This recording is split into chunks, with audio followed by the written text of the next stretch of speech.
ចាជំរាបសួរក៏ដូចជាសួស្តីបងប្អូនទាំងអស់គ្នាថ្ងៃនេះខ្ញុំមកធ្វើបបរមាន់ហើយចំពោះគ្រឿងផ្សំដែលយើងត្រូវយកមកប្រើនៅក្នុងការធ្វើបបរមាន់របស់យើងនេះដូចបងប្អូនបានឃើញនៅក្នុងវីដេអូនេះអញ្ចឹង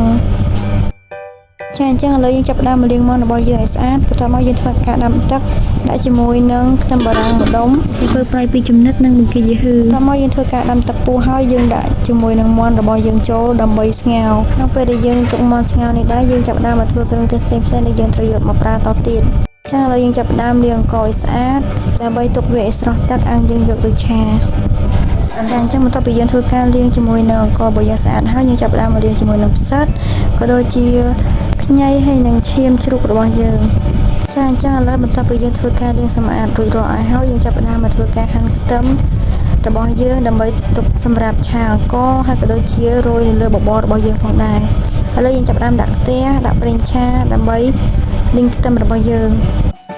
ចឹងបន្ទាប់ពីប្រេងឆារបស់យើងបានក្តៅហើយយើងចាប់ផ្ដើមដាក់ខ្ទឹមចូលហើយយើងត្រូវឆាមករហូតដើម្បីកុំឲ្យវាខ្លោចហើយចំពោះខ្ទឹមនេះដែរបងប្អូនលីងវាមកល្មមបានហើយកុំទុកឲ្យវាក្រហមខ្លាំងពេកវាធ្វើឲ្យខ្ទឹមរបស់យើងរវីងចាអញ្ចឹងឥឡូវយើងធ្វើការលីងខ្ទឹមរបស់យើងរួចរាល់ហើយយើងធ្វើការដួសចេញហើយក៏យើងទុកខ្លះដែរដើម្បីយកទៅឆាជាមួយនឹងអង្ករចាអញ្ចឹងឥឡូវយើងចាប់ផ្ដើមធ្វើការឆាអង្កររបស់យើងវិញម្ដងដើម្បីយកទៅដាក់នៅក្នុងទឹកស៊ុបបបររបស់យើង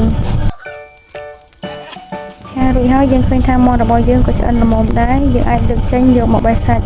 តាមមកយើងធ្វើការដាក់គ្រឿងទេសរបស់យើងចូលប៉ុន្តែនៅក្នុងនេះដែរបងប្អូនកុំដាក់អំបិលច្រើនពេកដោយសារតែមុននឹងយើងដាក់ឆៃប៉ៅចូលខ្លះហើយអញ្ចឹងវាមានជាតិប្រៃនៅក្នុងនឹងស្រាប់ហើយឥឡូវទឹកពុះហើយបងប្អូនអាចធ្វើការដាក់អង្ករដែលយើងបានឆាមុននេះចូលតាមមកបងប្អូនធ្វើការដាក់ឈាមក៏ដូចជាផ្សិតជ្រូករបស់យើងចូលហើយអ្វីដែលកាន់តែពិសេសដែលយើងមិនអាចខ្វះបាននៅក្នុងបបររបស់យើងនេះគឺខ្ញីបងប្អូនអញ្ចឹងពេលនេះយើងឃើញថាបបររបស់យើងបានដាក់គ្រឿងក្រៅសពគ្រប់អស់ហើយបងប្អូនហើយក៏ឃើញថាបបររបស់យើងឆ្អិនហើយដែរអញ្ចឹងបន្ទាប់ពីពុះហើយយើងចាប់ផ្ដើមដាក់ប៉ាតេជាមួយនឹងសាច់មាន់ចូលប៉ុន្តែចំពោះប៉ាតេនិងសាច់មាន់នេះបងប្អូនចង់ដាក់ខាងក្រៅក៏បានដែរអញ្ចឹងឃើញថាបបររបស់យើងបានឆ្អិនរួចរាល់ហើយបងប្អូនទន្ទឹមនឹងនេះដែរវីដេអូរបស់ខ្ញុំក៏ឈានដល់ទីបញ្ចប់ហើយបងប្អូនបើមានកំហុសខុសឆ្គងសូមខន្តីបិទទោសជួបគ្នាក្នុងវីដេអូក្រោយអរគុណសម្រាប់ការចូលរួមទស្សនា